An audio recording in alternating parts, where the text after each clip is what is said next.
So Adam, positives for Chelsea to take out of that game, but PSG do have the advantage. They have the away goal. Which way do you see this tie going now?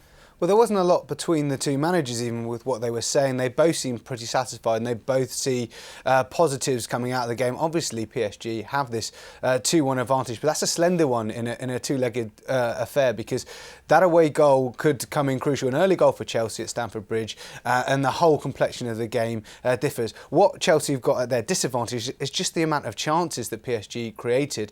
They really did get at them down that left-hand side in the second half, and they've always got a goal in them. They've got attacking players all over the pitch, and also if they've got a world-class striker up front that starts games like Zlatan Ibrahimovic, and they've also got one that comes off the bench in Edison Cavani. So PSG definitely got goals in them, and if Chelsea do concede early or at any time during the game, then the whole complexion of the tide changes again. And Adam, moving on to Ronaldo, obviously the star player in this side. He walked out of that press conference, the normal kind of scowling Ronaldo we see. Is that the difference between the likes of Real Madrid and Barcelona? Barcelona are that little bit ahead of Real Madrid. They seem to have that team ethic. That Real Madrid just seem to be a bunch of individuals, really, sometimes.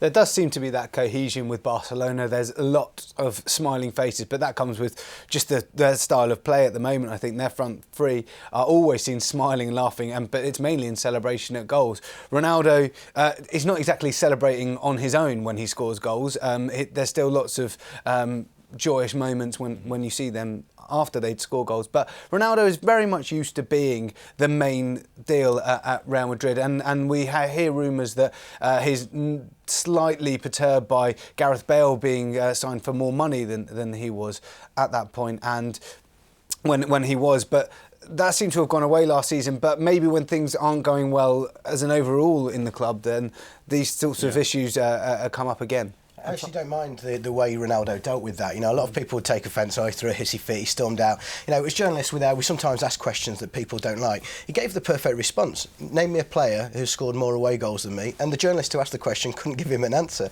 So I thought he was well within his rights to answer that. You know, we give a lot, so we have to take a lot. So, you know, credit to him for that. Agree. It just seems to be unfair, the criticism he gets, because the way it goes, what he's done beforehand, I mean, he's 31 and he's scored more. He's got 88 odd Champions League goals or something like that. I mean, he could be the only other, there's no other person that's got any more than, so his record to be questioned like that, sort of when they are progressing and they're still winning games in the Champions League, then it does seem unfair. Adam, another one of the class of '92 has been brought into the club. Is this a good move for United? We've heard so many stories about the academy. We know they've been dumped out of the FA Youth Cup by Chelsea 5-1 at home this season, which is almost unheard of. It really is a bit of a low ebb there for that part of the organisation.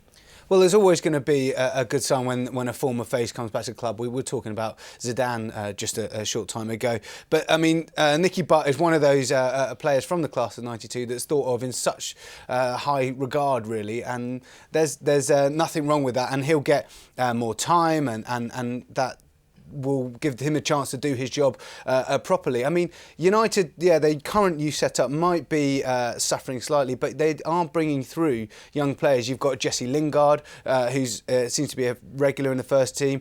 Borthwick Jackson seems to have broken through. So there are those progressions from the academy, and that might mean that because they accelerate their progression into the first team, that the youth setup does change. That might be something that Nicky Butt probably addresses and give these players more time. But I mean, where talent is, they want to get it through as quick as possible. Adam, Tim Cahill, what's kind of the story going on there? He's gone to China. He's already been released by a club.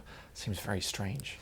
Well, Tim Cahill as a player is one of those players, as Tom mentioned, who is in their sort of later years of a career, and he's one of the ones that you'd expect to maybe go and earn a bit of extra money while he can out there. I mean, I think this is what you're seeing. I completely agree with Tom that the fragmentation of world football, because of the influx of China's money and what they're going to try and do, is potentially damaging. And you've got players like Lavezzi and Alex Teixeira going there over to these leagues when there's not necessarily the right time for them. But Tim Cahill is probably in danger of being, and players like him are in danger of being left out in the cold a little bit, because they're the ones that were going over there and being seen as the bigger deals in these leagues. But now, if they've gone over and above that to take in these extra players like Ramirez at Chelsea, who was only winning the Champions League 4 years ago, it does seem quite a strange thing, and it could be potentially damaging. I'm not so sure that it's a sustainable model, because you've got these mix of now elite players potentially playing with incredibly lesser players, and so you might get that. These players come back again, as we saw with Didier Drogba back to Chelsea just 18 months ago. Will Leicester and Man City bounce back straight away? Well, they're not necessarily going to have the chance to, Will, because Leicester aren't involved in the Cup this weekend. Claudio Ranieri said his players had a week off. They could go wherever they wanted. Some of them chose to stay in Leicester and played in an under-21 batch. Leonardo Ulloa being one of them. And shows good commitment, doesn't it? Absolutely, yeah, and they want to stay sharp because they know they now know they are in a title race. Manchester City, they are in the Cup this weekend. They've got the League Cup final the following weekend against Liverpool, and then play them again in the league, so they're not necessarily going to have the chance to bounce back as well. But 2 defeats in a row, home defeats in a row, to Manchester City against Spurs and Leicester, damaged their chances hugely. So maybe Arsenal are the ones that can really capitalise, because they've got a league match next weekend when Leicester play again as well. So there could be a gap opening, and Spurs. Well, who knows if they've got the stomach for it. They've never been in a title race before, much like Leicester, but it could be a compelling run in. It's almost a league that no one really wants to take on and win. Spurs are showing some form at the moment, but Leicester are still leading the way.